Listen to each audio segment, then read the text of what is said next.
about it. Share communication, making preparation, building the foundation.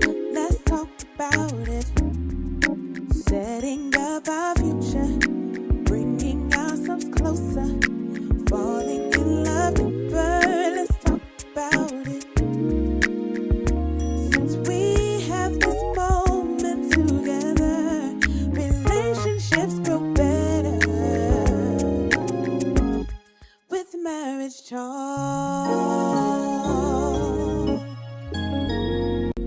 Hey, well, hello, I'm Pastor Kim Brown, and I want to welcome you to Marriage Talk. This is a session that's set up to help you to grow, to disciple you and your significant other in your marital relationship, but we hope that it will also just be great relationship information. This is my lovely bride of 32 years. We walked this out together. Much of what we share on any given day, in any given session, is principles that we've learned, I guess, through trial and error. And we're really excited about the Marriage Talk session today. It's entitled, What's the 411? And I'm so old school, I had to think about that for a moment. So what's the information? And specifically, the importance of planning legacy.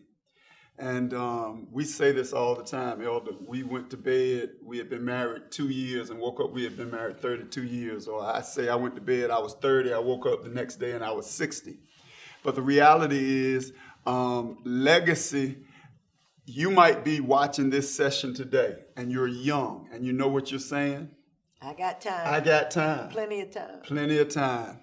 But the reality is, legacy needs to start as soon as you're introduced to the concept. Because Well, let me reword that just a little bit. Legacy has started. wow. It's Absolutely. just you need to be intentional about what your role is going to be and how you're going to implement it. That's correct. What kind of legacy are you leaving? Wow, so everybody already is working on their legacy. That is correct. It's just that we don't focus or plan so that the legacy we end up leaving may not be what we really wanted it to be. And legacy is so important to God. And I don't want to be super spiritual, but we're living on the legacy of Jesus Christ and God right now. Absolutely. And God says, a man that does not leave an inheritance for his children's children. That's correct. Is worse than an infidel. Yes. Now, don't limit that to money. Inheritance there is not talking about, is it good to leave money to the children? Yes. And grandchildren? Yes. But it's not the sum total of inheritance is not finance. Absolutely. It's the principles, the character, so the values, the core beliefs. Their emotional well-being. The emotional well-being.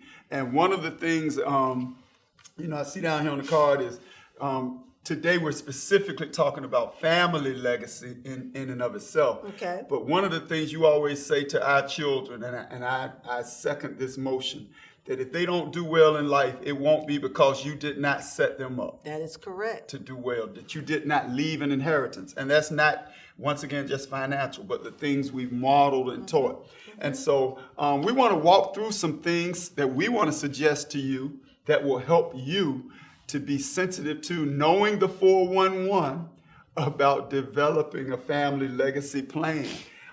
First of all, live like we mean it today. Well, I think that goes back to what I basically just said, and that is understand how you're living today is impacting your legacy. Right. So whatever it is you want your legacy to be, what you want people to say about you when you're gone, that is correct. Right. Live it today. And you know what we say all the time. I really hope, and this might sound very self-serving, but I hope that 3 generations from now, we won't be around unless there's some extremely supernatural that happens. But 3-4 generations from now, that the family will be sitting around talking about us, saying, man, they must have been some great people, because Absolutely. Look at the legacy that they have left yes. for children generations. Positive. Right. Well, that's back to what you Positive said. legacy. So now that you say that, Elder, 4 generations from now, all of us, those generations will be They talking gonna be about the talking legacy. about you. What will Absolutely. they be saying? Absolutely. So live like we mean it today. What that Absolutely. means is literally the decisions you are making right now, regardless of your age, That's right. are shaping your legacy. Yes. Whether financial or anything else, where you decide to work, where you decide to spend your money, how you decide to spend your money, what you're driving, where you're living. You know, we could probably end the session right there because no one thinks about all those decisions Oh, no. as legacy decisions. Absolutely. But you always say that life, where we are in life, is the sum total of all the your decisions we have made. Absolutely. Practice balance. And I don't know if she said because that was a sign to me that I need to be more effective at practicing balance, or that was an agreement. But when we say balance, make sure, I think legacy is, well, I can say this. One of the things that I'm very proud of with our children is, although you got to understand, our children are basically the same age as ministry for us. Mm-hmm. All they know, both of our children, the only church they've ever belonged to is this church. They were born here, they were raised here, they served here, and they are serving here. Yes. But 2 things I'm very proud of. Number 1, they are serving not because we forced them to serve. They're serving because that's the way they saw God working out their destiny. Mm-hmm. And number 2, I'm not going to say they didn't have the season where they were way in school and might not have been as church driven, but they didn't really have the season where they ran away from the church because they were... we allowed balance in their life. Right. And because, I still remember, because here's the thing that you got to remember about balance. Mm-hmm. And I thought about this recently. Just because we are in ministry, I understand the families in ministry, but when they were children, they were not obligated to go do a revival. Absolutely. They were not obligated to go do the second service on Sunday. I was. That's correct. What we do many times is force our choices to have overt impact on our children. That's correct. Our children can never, I don't think that they can honestly say that there was ever a time when they felt like we made church or ministry drastically more important than them. Now, granted, could it be that on a Sunday they wanted to go to the park and I had to go to church? Yes. But they never took second place. We still did their basketball games or whatever their activities were at school. We were in the PTA. We did parent-teacher meetings. You were the room mom. I was the room father. So you got to make sure, if you're going to leave a legacy for your family, that you're living a balanced life. And when you think about the word balance, you think about your nutrition. And I think that's an example I would like to use today. And as much as we don't like it, we got the 4 food groups. And basically when you're thinking about a meal or dinner, you got your meat, your protein, you got your vegetable, you got your starch. Most people will say that's a balanced meal. You may have your bread, your milk, and that kind of thing. And it's in proportion. Right. So again, what we're trying to get you to understand is there are going to be some things in life that you may not like to do when you're looking at your time and when you're exercising and doing those things. But in order to have a healthy whole body, you got to recognize that you got to have a balanced life. Now, that doesn't mean that I can't eat that piece of cake today, but I can't eat that cake every single day. Right. So when you're looking at in the example that you're using, our kids, I think it's important to recognize that it was not all church. Right. We gave them a balance so that they could feel that they were a natural, everyday, average kid growing up. Absolutely. So live like we mean it today. Mm-hmm. Practice balance. Yes. But number 3, I probably will just announce it and turn it over to her because this is such a pet peeve for her with legacy especially, but just lifestyle. Spend less than you earn every month. Yeah, I think that's the hardest lesson for everybody to learn. I'm an advocate on living on 70% of your income, and even less if you can, because I'm that rainy day person. Always have money to the side just in case something happens. But the reality is, you and I talk about all the time our different perspectives. You believe that come payday, the next payday, if you have $1 left, you've done well because you spent up to that pay period. Where I am, as soon as you get paid, let's put some money in the bank, let's give some money away, let's make sure our bills are paid, those kind of things. Right. And I'm still trying to have some money left by the next payday. Right. But the bottom line is when it says just earn less, and it's really spend less, it's really a product of being prepared for tomorrow. Right.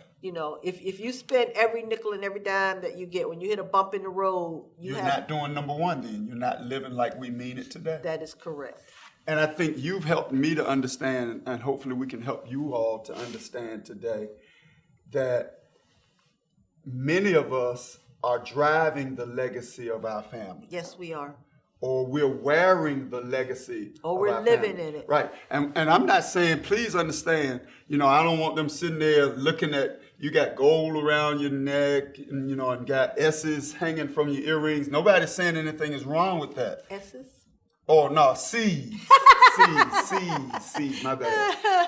What did I say? S's. Yeah. But the reality is you still have to make sure that you're doing something for the next generation and the next generation. And I got to go there because you say the C's, because I'm a big advocate of this one. And we went to the recent T.D. Jakes' conference. Oh, I know where you're going. Yeah, and one of the things he said, I have no problem seeing the ladies carrying Prada or Gucci or wearing it or whatever, but can you own the stock? That's what he said. I go a different way. I mean, I'm agreeing with him, but I use a different example. Maybe that's the better way to say it. I have Chanel on, or I'm carrying a Chanel, but I wasn't doing it at 20 and 30. Right. 20 and 30, I was not wearing Chanel, and I was not carrying Prada or anything else. And I got Chanel in my savings account, okay? I'm not carrying a Chanel bag that costs $1,500, and I don't have $1,500 in my savings account. Right. I am not using my credit card to pay for it. And using a credit card is borrowing from your future, because basically what you're saying is, you need to tweet that. You need to tweet that. Using a credit card, you know what I said? Is borrowing from your future. Yes, using a credit card is borrowing from your future, because you're saying, I don't have the money today. I wish I had my cell phone. So if I don't have the money today, I am borrowing against my future earnings for tomorrow. So that's terrible, because what happens tomorrow? Tomorrow got its own set of bills. So again, don't go there with what I got. All I'm just saying, because I'm the first one to say, if you got it, spend it. I have no issues. I ain't hating on nobody. In fact, I'm trying to get even further with some of the other stuff, but you got to have balance in your life. You have to understand you got to plan for the rainy day, and don't spend your tomorrow. Spend your today. If you can't afford it, and if you don't have that in your savings account, then you shouldn't have it. Now, when you tweet that out, give me my credit. That's correct. I was going to say, give me credit. Give me credit, because I'm the one, you can just say, I heard this from Bishop Kim Brown. When you use a credit card, you are literally borrowing from your future. That is correct. So, make sure you give me credit. But that is good. Okay.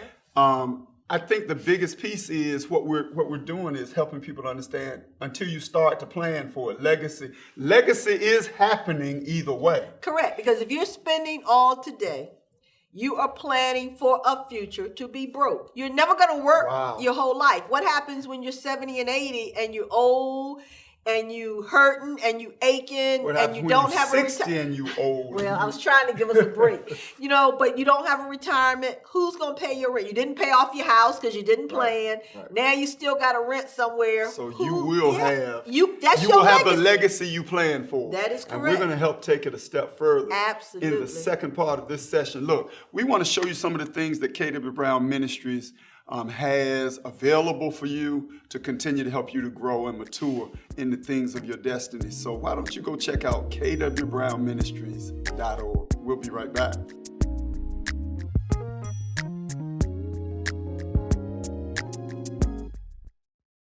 For 2 years, KW Brown Ministries has been working tirelessly to give you exactly what you need. You've asked for it. Tools for hope. Tools for information. tools for inspiration. Stay tuned for October 9th, 2022.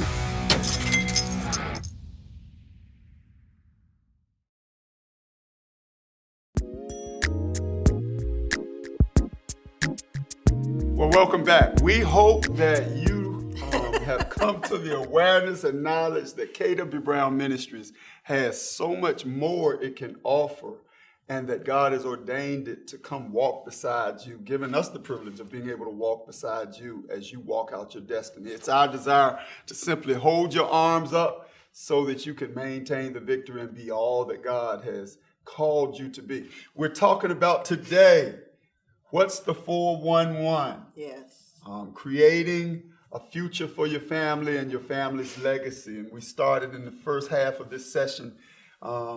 We were doing pretty good, and then we got to Elders Trump card, spend less than you earn every month. Yes. Which kind of leads us, Elder, to this next piece, which is invest yourself in your children.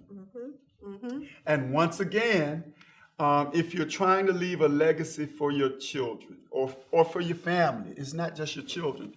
Invest there, I think we need to define. Okay. Because what is happening now is our generation, the boomer generation that has gotten older, many of us interpreted investing in your children as material stuff. Yes, we did. So our children were wearing the best clothes, Yes. had the best sneakers, crazy. things like that. And the reality is that was not the greatest way to invest in them. No, it's not. Because again, that pair of shoes, they've outgrown them. The clothes, they've outgrown them. I Right. mean, it's the kids don't remember necessarily the shoes or the jacket. I mean, they might remember the one specific You thing were talking to your son But- recently. He remembered the one big San Francisco jacket That I'm with- wearing, that I'm now wearing. That she did, and that's what happened.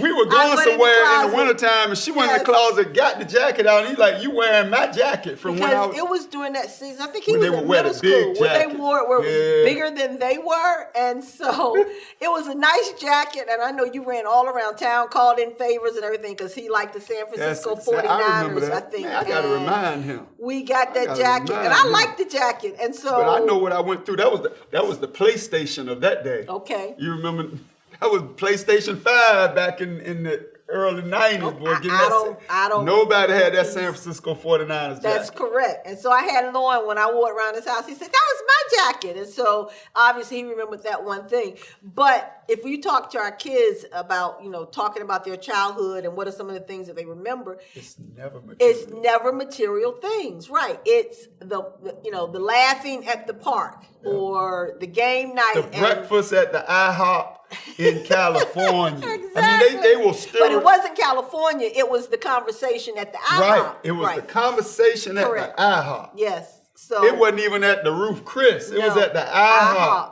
That is correct. So the thing you've got to take from that is kids want your time. Right. So again, that's not material. It's finding But time I for your learned a kids. principle recently. Watch this, y'all. Show you I got some skills. Time equals money. Oh, of course it does. So it has value. Of course it does. So it is. It's not a tangible money, but time is valuable. That's Yes, exactly it is. Right. Yes, it is. And so when you think about your children, and I always say, what's the other acronym? CREAM, cash rules everything around me. Cash does still have an impact, which takes me Right. back to why you should spend less than Right. you make every month. Because even when you invest in your children, I hope you're investing in their education. And we were just Right. talking yesterday Absolutely. about private Christian schools and where we think public schools are going to, and nobody has a crystal ball and that kind of thing. But I think we've at least come to recognize that there is a movement toward private education Right. for your children. And those of you who may have small children, you may need to start thinking about working your budget that you may have to pay for school or for the Right. quality school you'd like for your children to go Right. to. And then we're talking elementary preschool now, Right. and not even yet talking about college. And now in our society, they really need to go to college for certain career paths. And so Absolutely. again, I know we're hearing a lot of talk about free college, and we hope all that comes to pass. But the reality is, again, investing in your children Right. is spending less than Right. you make every month, Right. putting some aside so that you can give them some assistance to be able to go to college. Right. And you just said something that's so crazy, because it's got to be a travesty. It is a travesty for your child to have on $200, $300 sneakers and no college fund. That's correct. Absolutely. Invest in your children. And don't expect them to understand it Right. now, but they Right. will appreciate it later. Well, the story we always tell with that is, with my dad at Christmas, he would always give the kids savings a U.S. bond. $25 savings bond that, when it matures, it becomes $50 because he didn't believe in buying a lot of toys. Well, the kids hated it on Christmas. They would go like this. Wow, wonder what this is. Thanks, Dad. Thanks, Granddaddy. 'Cause, right. Know what this is? This is government savings bond. But 18 years later, when it was I time to opened go that to safe college, you deposit open that box safe up, deposit box. That's and for exactly every right. birthday and Christmas and special occasion that he had given them savings bonds, and I pulled those out, and they were like, wow. Right. And they had money to help Yep. offset college. They were loving Granddaddy then. So Here's a be test. the parent. Be Here's the a parent. test. Here's an experiment you can do. When we finish this session today, go down to your son or your daughter's closet. And if it's your son, just count how many pairs of sneakers Yep. are in the closet. Yep. Let's be conservative. Just make it $100 a pair. That's conservative. So count how many pairs of sneakers are in your child's closet and multiply that time 100. And ask yourself if you have that much money in your savings account. Or, If you don't. Or ask yourself this. If you had just bought half that amount, watch this. If you had just purchased half that many sneakers and with the other half purchased Nike stock, Yep. where would your children be right now? Absolutely. Absolutely. And it's amazing because I'm going to tell you something. Next time you buy your child a pair of Nikes, buy one share of stock and then let them know they're wearing shoes from the company they own. Yes. They'll take better care of them. Absolutely. Because they'll recognize this.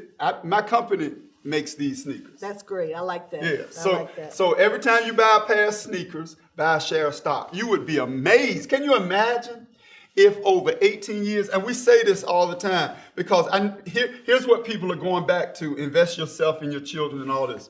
And we're kind of still back on spend less than Spend you less. earn.